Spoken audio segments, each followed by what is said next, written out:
जी dear students, JavaScript जो है ना, सर जी प्रैक्टिकली बता दें सर वो स्क्रिप्ट का यूज। जी जी मैं बता देता हूँ अभी। लेकिन मेरी बात सुन लीजिए अभी कि जावास्क्रिप्ट जितना मैं आपको बताया हमने इतना ही करना है अपने कोर्स के अंदर। वो कि जावास्क्रिप्ट जो है फुल फ्लैज प्रोग्रामिंग लैंग्वेज है। इसको आप सीखने पे हैं तो आप ठाक टाइम लगा सकते हैं इसके ऊपर। महीनों चाहिए हमें अगर हम डेप्थ हर चीज़ कवर करने की तरफ जाएंगे, लेकिन हमारा वो गोल नहीं है। बेसिक्स आप सीख लें। हमारा अभी गोल क्या होना चाहिए, हमने फॉर्म वैलिडेशन, ठीक है।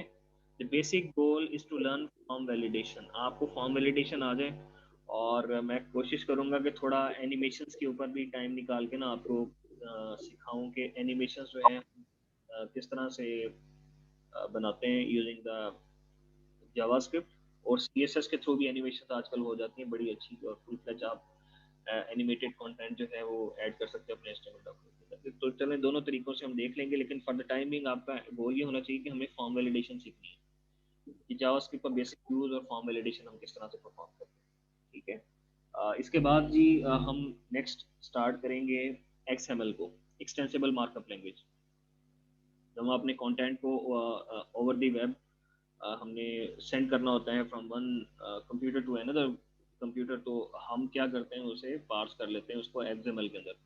वो बहुत इंटरेस्टिंग टॉपिक होने वाला है, वो इसके बाद हम डिस्कस करेंगे। फिर बाद में हमारा डीबीएमएस हम डिस्कस करेंगे, माइस्क्ल और एक बैकएंड लैंग्वेज पीएचपी। इसके साथ हमारा कोर्स है।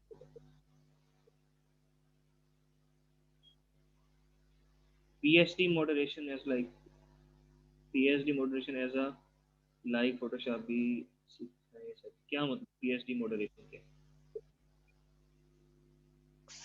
पीएचडी बोल रहे हो?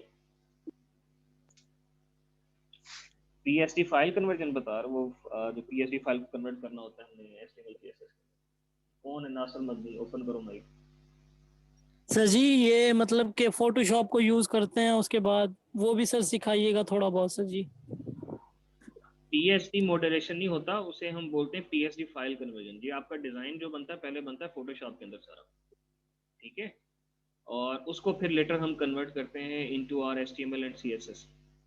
उसको देख के वो हो जाएगा। मैंने आपको बेसिक लेआउट सिखाया। अच्छा टाइम के ऊपर है, टाइम हमें मिला तो हम इंशाल्लाह वो भी कर लेंगे, वो आसान है, वो इतना मुश्किल नहीं है। लेकिन रियल वर्ल्ड में एक्चुअली जब आप किसी सॉफ्टवेयर हाउस में या एज अ फ्रीलांस काम करते हो तो अमूमन ये होता है कि डिज़ाइनर जो होता है ना आपको डिज़ाइन बना के दे देता है, या पीएचडी फाइल आप परचेज कर लेते हो, ठीक है। तो बहुत सारी वेबसाइट्स हैं जो कि आपको पीएचडी डिज़ाइन सेल करती हैं। पीएचडी फाइल क्या होती है? फोटोशॉप में बना हुआ डिज़ाइन होता है आपका वेब पेज का। अब आपने उसको एग्जैक्ट वही चीज़ आपने रेप्लिकेट करनी होती है अपने वेब पेज के अंदर। तो वो मुश्किल नहीं है इतना। डेफिनेटली आपको, अगर वो मैंने अभी बता दिया, ये ज़्यादा मसला आता है फ्लोट्स के अंदर और पोजिशनिंग के अंदर जब आप लेआउट क्रिएट करते हो। बाकी वो टिपोग्राफी है या बैकग्राउंड आपने चेंज करना है, इस तरह की चीज़ें तो वो आसान है, आसानी से हो जाती है। ये बॉक्स मॉडल की समझ आई है? मुझे दोबारा बता दें, मैंने प्रीवियस जूम सेशन के अंदर भी पूछा था, मुझे बॉक्स मॉडल का बताएं, वो बहुत इंपॉर्टेंट है। अगर आप क्लेम करते हैं आपको सीएसएस आते हैं या आप सीएसएस को अच्छा जानते हैं, तो बॉक्स मॉडल पे आपको बहुत अच्छी ग्रिप होनी चाहिए।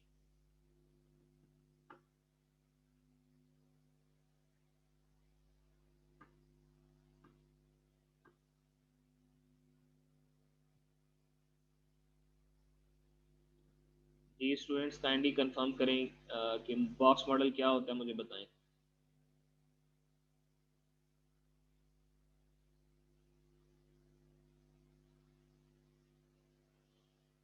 सर फिलहाल तो थोड़ी बहुत ही समझ आई है उसकी के मार्जिन्स क्या होते हैं और ये वो करेंगे तो शायद समझ आ जाए।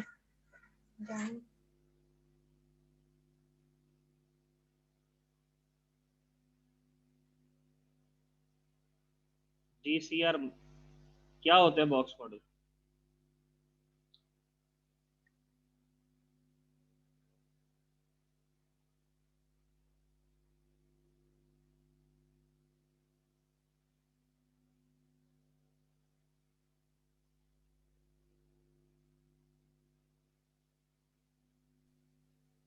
सर ये मतलब कि एचटीएमएल में सीएसएस स्टाइल वगैरह देना, मार्जिन हो गया, बॉर्डर हो गया। ये नहीं है यार। कंटेंट पर ये इसके पार्ट्स हो गए ना सर। मैं बता देता हूँ, दोबारा एक्सप्लेन कर देता हूँ, हालांकि अभी मैं एक्सप्लेन करके हटा था। आप लोग बिल्कुल निकम्मे हो, छोटी छोटी बातें आप लोगों को समझ नहीं आती, वो भी बार बार एक्सप्लेन करनी पड़ती है। पैडिंग का ख्याल रखना पड़ता है और कुछ नहीं है सर। पैडिंग को रखना पड़ता है। पैडिंग का ख्याल रखना पड़ता है उसमें, बॉक्स मॉडल में। अच्छा, मैं अभी आपको एक्सप्लेन करता हूँ, दोबारा इसको अच्छे से समझ लो मेरे बच्चे, ये बहुत काम की चीज़ है, ये मार्फत की बातें हैं, ये नहीं आपको बतानी फिर किसी ने। दोबारा एक्सप्लेन करते हैं। ये स्क्रीन में बताओ, नजर आ रही है? नहीं सर। एक मिनट। हाँ जी, अब आ रही नजर? जी सर।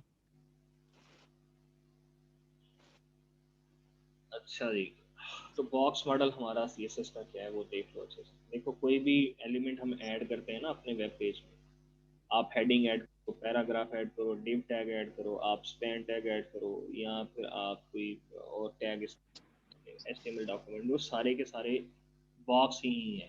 ठीक है, जो भी आप ऐड करो वो बॉक्स है आपके एचटीएमएल डॉक्यूमेंट। अच्छा, उस बॉक्स के कौन कौन से हिस्से हैं वो आपका बॉक्स मॉडल बताता है आपको। पहले आता है आपका कंटेंट, पहले आ गया आपका कंटेंट। ठीक है, जैसे मैंने एक H1 टैग जो है वो लिखा, ठीक है, और उसमें कुछ कंटेंट मैंने लिख दिया और उसको H1 को मैंने क्लोज कर दिया। ठीक, मैंने कहा था HTML डॉक्यूमेंट में जो भी आप एलिमेंट ऐड करो वो एज अ बॉक्स ही बिहेव करता है, ब्राउजर उसको एज अ बॉक्स ही ट्रीट करता है। अब इस बॉक्स के या H1 के कौन कौन से हिस्से होंगे? पहले कंटेंट होगा जो मैंने यहाँ पे लिखा है, जैसे मैंने लिख दिया जी अली। ठीक है, ये कंटेंट हो गया उसका। अच्छा, फिर आगे क्या आता है? उसके बाद आती पैडिंग, उसके बाद क्या आती है? पैडिंग आती है। पैडिंग के बाद कौन सी चीज आती है जी? बॉर्डर आता है आपका। बॉर्डर के बाद फिर आता है मार्जिन। तो बॉर्डर के बाहर जो स्पेस है ना एलिमेंट के, वो उसका मार्जिन है। बॉर्डर के अंदर जो स्पेस है वो उसकी पैडिंग है एलिमेंट की। तो मार्जिन भी उस एलिमेंट की स्पेसिंग के अंदर आएगा, यानी कि मार्जिन भी उस एलिमेंट का हिस्सा है। तो टोटल स्पेसिंग कितनी होगी जी? ये सब चीज़ों को मिला के स्पेसिंग बनेगी। कंटेंट को, पैडिंग को, बॉर्डर को और मार्जिन को, ये सब चीज़ें इकट्ठी होंगी तो एलिमेंट की स्पेस बनेगी टोटल। तो उसका साइज क्या होगा एलिमेंट का? मार्जिन भी उस एलिमेंट का हिस्सा ही होता है। इसको ऐसे नहीं समझना कि ये मार्जिन जो है बाहर की स्पेस है तो इस एलिमेंट का हिस्सा नहीं, ये भी उसका हिस्सा है। तो आप चाहे मार्जिन के अंदर तब्दीली करो, बॉर्डर के अंदर करो, पैडिंग के अंदर करो, या कंटेंट के साइज के ऊपर करो, कम ज्यादा करोगे तो आपके एलिमेंट का साइज जो है वो कम या ज्यादा होगा अकॉर्डिंगली। ठीक है, तो पैडिंग और मार्जिन में क्या फर्क है? पैडिंग जो है बॉर्डर के अंदर वाली स्पेसिंग है, यानी कि कंटेंट के दरमियान और बॉर्डर के दरमियान जो स्पेसिंग है वो पैडिंग है। ठीक है, इसी तरह डिफरेंट एलिमेंट्स के दरमियान जो स्पेसिंग होती है, यानी कि आपके एलिमेंट को किसी दूसरे एलिमेंट से जो सेपरेट कर रही होगी, एलिमेंट को दूसरे एलिमेंट से सेपरेट कर रही होगी या उसके दरमियान स्पेसिंग को तय कर रही होगी, वो मार्जिन होगी। या हम ऐसे भी कह सकते हैं, बॉर्डर के बाहर वाला जो एरिया होता है जो कि एलिमेंट का हिस्सा कंसिडर किया जाता है, वो मार्जिन है। ठीक है, ये बात समझ आई? आप मुझे बताएं।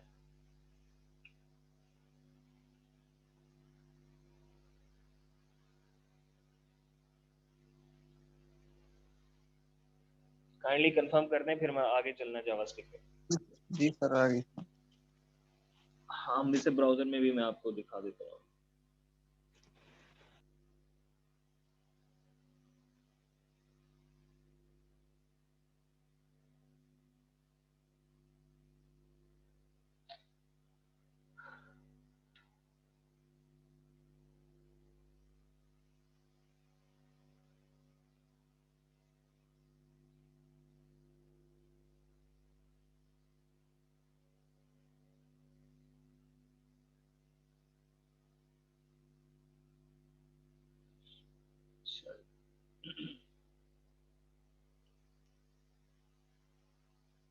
So let's create another file है। उस फाइल का हम नाम रख लेते हैं जी के room session.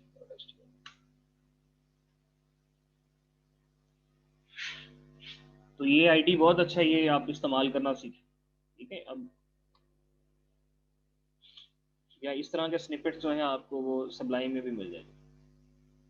Okay ji, let's add, चलिए जी H1 हम ऐड करते हैं। बॉक्स मॉडल पहले समझा दूँ मैं आपको। इसमें हम ले लेते हैं दिस CSV कंटेंट, ठीक है। और let's add styling here, style भी यहीं पे ऐड कर लेते हैं। अच्छा, ये टाइप टेक्स्ट और CSS जो है लिखना लाजमी नहीं, क्योंकि CSS भी ना डिफ़ॉल्ट स्टाइलिंग मेथड है अब तमाम ब्राउज़र के लिए, ठीक है। ये लिख लें तो अच्छी बात है, नहीं लिखेंगे इससे फ़र्क नहीं पड़ेगा। ओके, हम कहते हैं जी H1 को टारगेट, H1 को हमने टारगेट करना है। एंड इसकी स्पेसिंग जो है हम कुछ इस तरह से एडजस्ट करते हैं कि इसकी पैडिंग रखते हैं हम 5 पिक्सल, मार्जिन जिसके रखते हैं 10 पिक्सल। अच्छा, जब मैं कहता हूँ ना पैडिंग 5 पिक्सल, इट मीन्स के लेफ्ट राइट बॉटम और टॉप सबकी जो पैडिंग है 5 पिक्सल रख देनी है। नहीं तो अदरवाइज आप टारगेट भी कर सकते हो अलग-अलग, मार्जिन लेफ्ट क्या रखना है आपने, मार्जिन राइट क्या रखना है, वो आपकी मर्जी। अगर आप एक सिंगल वैल्यू दोगे इट मीन्स के चारों साइड जो हैं आपकी उन पे सेम मार्जिन और पैडिंग अप्लाई हो जाएंगे। इसके अलावा हमारे पास एक और भी नोटेशन है, हम ऐसे भी लिख सकते हैं, लेकिन चलें फॉर द टाइम बीइंग इस पे हम फोकस करते हैं कि क्या है। अब इसे हम क्या करते हैं, इसे ब्राउजर में देख लेते हैं एक बार।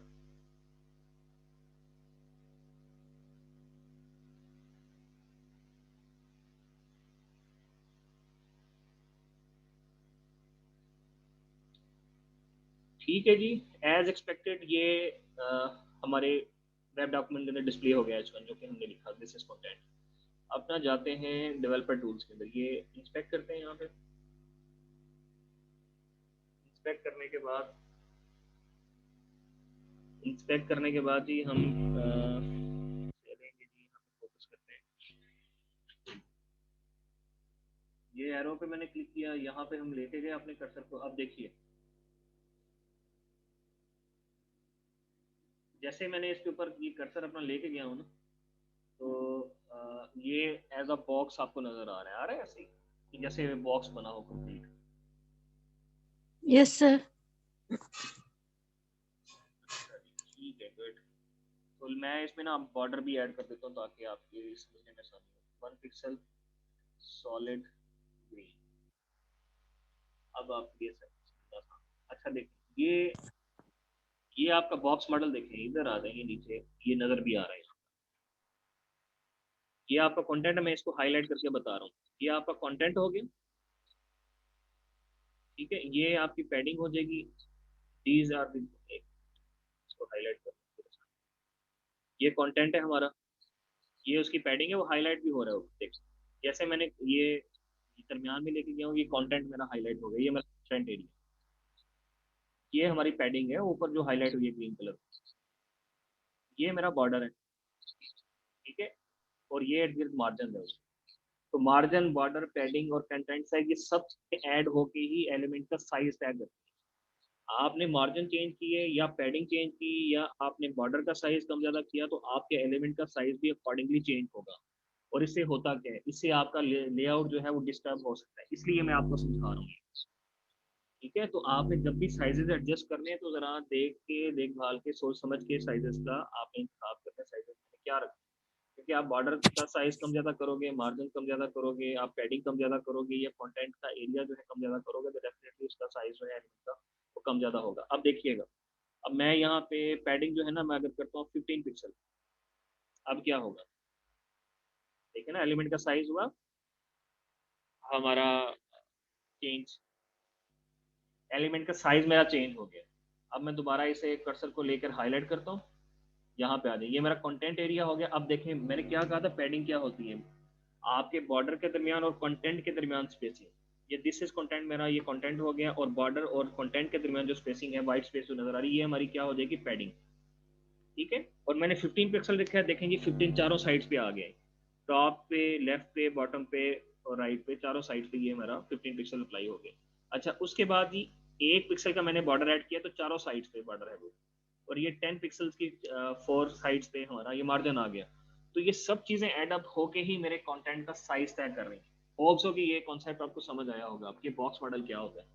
Everything in our HTML document is a box. वो बॉक्स है, उसमें क्या क्या चीज़ें उस बॉक्स के हिस्से में आती हैं या क्या क्या बॉक्स के एलिमेंट्स हैं। एक उसका कंटेंट एरिया होता है, फिर पैडिंग होती है, उसके बाद बॉर्डर होता है और मार्जिन होते हैं बाहर। मार्जिन को कभी भी आपने ये नहीं कहना कि मार्जिन जो है वो उस एलिमेंट का हिस्सा नहीं है। मार्जिन भी उस एलिमेंट का हिस्सा है। मार्जिन जो है आपके एलिमेंट को दूसरे एलिमेंट के दरमियान स्पेसिंग को कम ज़्यादा करने के लिए हम इस्तेमाल करते हैं। और पैडिंग क्या होती है?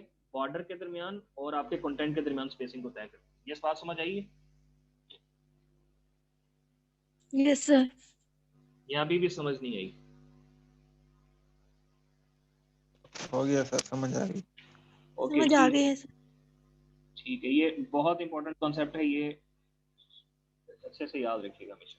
और ये डेवलपर टूल्स है ना, इनका इस्तेमाल करना सीखें। ठीक,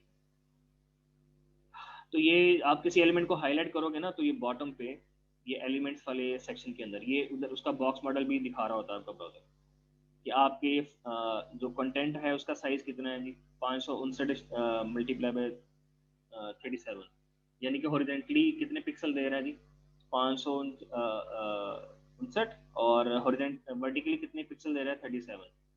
अच्छा जी, पैडिंग जी 15 पिक्सल बॉटम पे, 15 डाउन पे, 15 लेफ्ट, 15 राइट पे। 1 पिक्सल का जी आपका चारों साइड पे बॉर्डर है।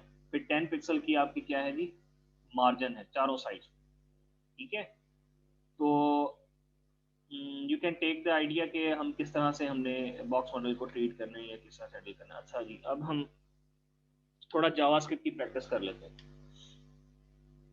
ओके, मैंने आपको कहा था आप स्क्रिप्ट टैग जो है ना कहीं पे भी आप इस्तेमाल करते हो। मैंने स्क्रिप्ट टैग लिखा बॉडी के बॉटम पे, ये बेस्ट प्रैक्टिस यही है।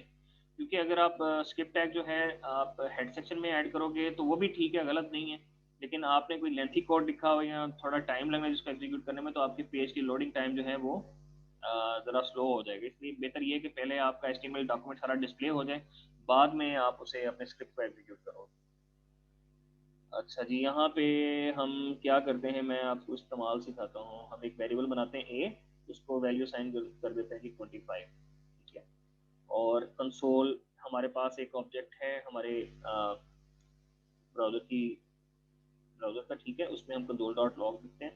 लॉग उसका मेथड मैंने कॉल किया और उसमें मैं ए की वैल्यू डिस्प्ले करवा देता हूँ। ठीक है, तो आपने कहाँ जाना है जी? अब आप कहेंगे जी नज़र तो आया नहीं, रिजल्ट कहाँ पे गया? तो आपने जो लॉग सेक्शन है ना वहाँ जाना है। वो कहाँ मिलेगा आपको? इंस्पेक्ट में जाएं, कंसोल में जाएं, और ये 25 आपको लिखा नजर आ रहा है। ठीक है, तो यहाँ पे हम ये डीबगिंग के लिए इस्तेमाल करते हैं। हम ये कंसोल डॉट लॉग मेथड जो है ना, डीबगिंग के लिए हम इस्तेमाल कर रहे होते हैं। या फिर हमने एक और भी पढ़ा था भी मेथड राइट करने के लिए, डॉक्यूमेंट डॉट राइट। ठीक है, और वो अगर हम लिखना चाहें तो उससे क्या होगा, ये देखें जी। ठीक है, तो लिखा आ गया यहाँ पे, आप जो भी वैल्यू राइट करना चाह रहे हैं। तो ये रिकमेंडेड नहीं है मेथड, लेकिन नंदीलेस ठीक है, प्रैक्टिस के लिए हम इस्तेमाल कर सकते हैं। अब मैं आपको जी थोड़ा मोर प्रैक्टिकल चीज़ जो है वो हम कुछ करके दिखाएं। हम एक बटन ऐड कर लेते हैं अपने HTML डॉक्यूमेंट में। ठीक है, उसका हम वैल्यू रख लेते हैं बटन। अच्छा, अब हमारे पास ना इवेंट्स होते हैं। इवेंट्स, हर एक ऑब्जेक्ट के साथ कुछ इवेंट्स भी एसोसिएट होते हैं। जब वो इवेंट अगर हो तो हम फिर अपने किसी कोड को एग्जीक्यूट करना चाहें तो हम क्या करेंगे, एक इवेंट रजिस्टर करवा लेते हैं ऑन क्लिक। ठीक है, और यहाँ पे हम एक मेथड जो है वो हम कॉल करना चाह रहे हैं जब ये इवेंट अगर हो, माई फंक्शन के नाम से। ठीक है, ये माई फंक्शन क्या है? इसका इवेंट हैंडलर है। स्क्रिप्ट टैग में अंदर आएंगे और यहाँ पे जी हम एक फंक्शन क्रिएट करते हैं माई फंक्शन के नाम से। ठीक है, कोई आर्गुमेंट ये नहीं ले रहा। ठीक है, नो प्रॉब्लम। अब हम करना ये चाह रहे हैं कि जैसे ही हम इस बटन पे क्लिक करें, ठीक है, तो हमारी H1 का जो कंटेंट है ये चेंज हो जाए। ठीक है, हम क्या लिखेंगे? पहले डॉक्यूमेंट, डॉम बोलते हैं डॉक्यूमेंट ऑब्जेक्ट मॉडल, जो कि नेक्स्ट टॉपिक भी है हमारा।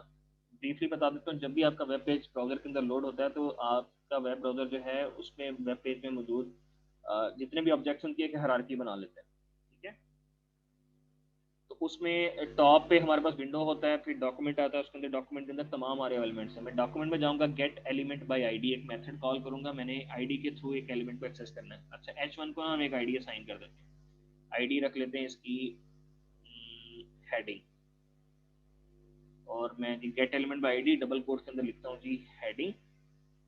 ठीक है, ये मेरे पास ऑब्जेक्ट एक्सेस हो जाएगा हेडिंग के नाम से, यानी कि H1 एक्सेस हो जाएगा। अच्छा, इसका मैं क्या करना चाह रहा हूँ, इसका मैं HTML कंटेंट तो डील करना चाह रहा हूँ, तो इनर HTML लिखेंगे। उसके बाद मैंने, क्योंकि ये इनर HTML की एक प्रॉपर्टी है इसकी, ठीक है, और डबल कोट्स के अंदर भी हम लिख देते हैं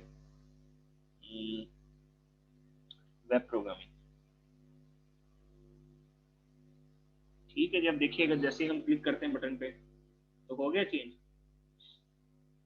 वेब प्रोग्रामिंग से हमारा कंटेंट चेंज हो गया। ठीक है बेटा, तो इस तरह हम अपने वेब पेज को इंटरेक्टिव बनाने के लिए फ्रंट एंड पे हम जावास्क्रिप्ट का इस्तेमाल करते हैं। मैंने बड़ी एक सिंपल सी एग्जांपल दी, कुछ आपको समझाने की कोशिश की कि जावास्क्रिप्ट को हमने इस्तेमाल कैसे करना है। स्क्रिप्ट टैग आपने लिखना है, वो आप बॉडी में लिख लो, हेड में लिख लो। हाँ, अगर आपने फाइल जनरेट करनी है अलग से एक्सटर्नल फाइल, तो वो हम किस तरह से करेंगे। स्क्रिप्ट टैग में जाएं, सोर्स एट्रीब्यूट इस्तेमाल करें, और यहाँ पे हम लिख देते हैं स्क्रिप्ट 5.js। js एक्सटेंशन होगी हमारी उस फाइल की, और हमने रखना किसे है, वहाँ पे एक फोल्डर है मेरा जावास्क्रिप्ट के नाम से। ठीक है, वहाँ रख लेता हूँ। अच्छा जी, हम गए इस फोल्डर के अंदर, यहाँ पे एक नई फाइल क्रिएट की मैंने, उसका नाम हमने रख दिया स्क्रिप्ट 5.js। अब इसके अंदर जी वही वाला जो कंटेंट था मैं यहाँ पे कॉपी पेस्ट कर लेता हूँ। तो क्या फिर ये काम करेगा? ये डेफिनेटली करेगा। अच्छा, ये याद रखना है कि जब आप एक्सटर्नल स्क्रिप्ट इस्तेमाल करोगे ना, यानी एक्सटर्नल फाइल इस्तेमाल करोगे जावास्क्रिप्ट, क्योंकि वहाँ पे स्क्रिप्ट टैग यहाँ पे नहीं लिखना आके, वो यहाँ पे आपने लिख दिया है बस, यहाँ पे जाके आपने नहीं लिखना कुछ। क्या अब ये काम करेगा? चलिए देख लेते हैं। हाँ, थोड़ा प्रॉब्लम आ रहा है, इसे हम चेक करते हैं। हाँ, हो गया, ठीक है, इसे भी सेव कर लो। एक्सटर्नल फाइल में लिखना है, तो फिर हम किस तरह से करते हैं, आप यहाँ पर जाकर सिर्फ HTML डॉक्यूमेंट में आपने स्क्रिप्ट टैग ऐड किया, और आपने एक्सटर्नल फाइल जो है वहाँ पे आपने सिर्फ जावास्क्रिप्ट का कोड लिखा। हाँ जी, ये बात समझ आ रही है? जी सर। अच्छा, अलर्ट बॉक्स का इस्तेमाल करना सीख लेते हैं साथ। अलर्ट बॉक्स का कैसे इस्तेमाल करना है वो जो हमने पढ़े भी हैं कि डायलॉग बॉक्स कौन से हैं। तो विंडो हमारा मेन ऑब्जेक्ट होता है डॉम के अंदर, अलर्ट, और यहाँ पे जी हम डिस्प्ले करवा लेते हैं हेलो वर्ल्ड। ये कब एग्जीक्यूट होगा कि ये इवेंट हैंडलर बनाया हमने ना एक, हमने बेसिक इवेंट हैंडलर बनाया है, वो हमने अटैच किया हुआ है अपने इस बटन के साथ। ठीक है, जब हम क्लिक करेंगे इसमें, तो हम जी आके अब क्लिक करते हैं, आ गया हमारे पास अलर्ट बॉक्स। अच्छा, इसके भी एलिमेंट्स, ये टाइटल कैसे चेंज करना, ये चीजें हम देख लेंगे बाद। अच्छा जी, इसके साथ एक और हम काम करते हैं, हम इसकी स्टाइलिंग चेंज करके देखते हैं।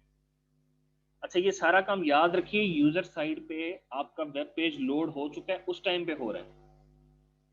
ठीक है, ये सर्वर साइड पे कुछ भी नहीं हो रहा। सर्वर हमें तीन चीजें रिटर्न करता है, HTML फाइल, CSS फाइल और जावास्क्रिप्ट फाइल। ठीक है, ये तीनों चीजें हमारे ब्राउजर में आती हैं, यहाँ पे हम मैनिपुलेट करें फ्रंट एंड पे, ये बात आपने याद रखनी है। अच्छा जी, इसके साथ ही मैं क्या करता हूँ जी, स्टाइलिंग चेंज करने की ट्राई करता हूँ। वो किस तरह से होगा, हमने पहले एलिमेंट एक्सेस करना है। कौन सा element? Document dot gate element by ID. अच्छा, आईडी उस एलिमेंट की क्या है, हेडिंग है। अच्छा, इसका मैंने ना एक एट्रीब्यूट है स्टाइल, वो एक्सेस करना है। अच्छा, स्टाइल का यानी कि स्टाइलिंग अप्लाई करना चाह रहे हैं। ठीक है, हम ये हेडिंग आईडी वाले एलिमेंट की स्टाइलिंग चेंज करना चाह रहे हैं। अच्छा, स्टाइलिंग अप्लाई करना चाह रहे हैं। अच्छा जी, कौन सी प्रॉपर्टी आपने चेंज करनी? बहुत सारी प्रॉपर्टीज है, मैं चाह रहा हूँ जी मैं कलर चेंज करना चाह रहा हूँ, इसका कलर लिखना सर है। आवाज नहीं आ रही सही। कलर चेंज करना है, और कलर चेंज करने के लिए हमने कलर लिखा, और उसके बाद डबल कोट कलर का नाम दे देंगे रेड, या कोई भी आप नाम दे। अब देखिएगा, ना सिर्फ इसका कंटेंट चेंज होगा बल्कि इसका कलर भी चेंज हो जाएगा साथ। बल्कि सॉरी, सेव नहीं हुआ अभी, एक मिनट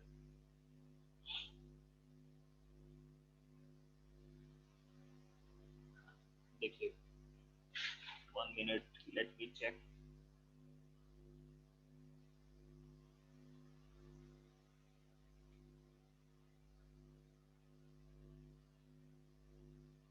सॉरी, रीड लिखा हुआ, कलर का नाम ठीक नहीं था। ठीक है, अब देखते हैं,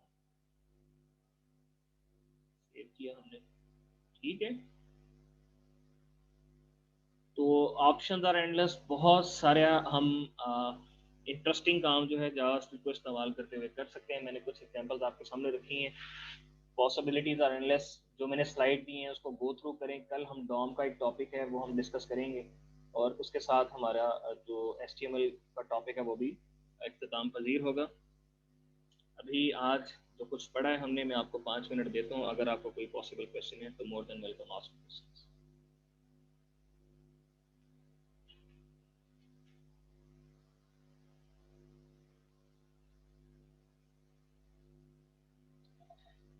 एक मैं आपको अभी एक फॉर्म दिखाता हूँ।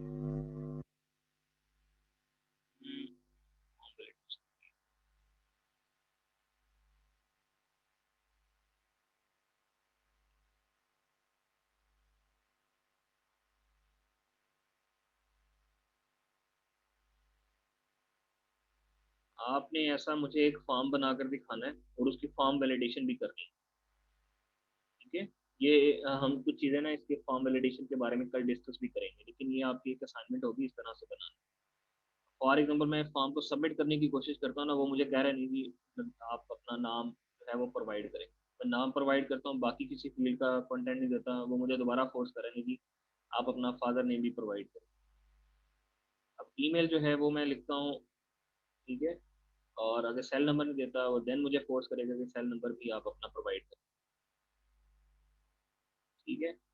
अनटिल और अनलेस मैं सारी फील्ड का डेटा या जो फील्ड मैंने कंपल्सरी डिक्लेयर की होगी वो नहीं करता, तो ये हमारा फॉर्म सबमिट नहीं होगा। यानी कि फॉर्म सबमिट का मतलब ये कंटेंट जो है सर्वर साइड पे सबमिट नहीं होगा वहाँ पे।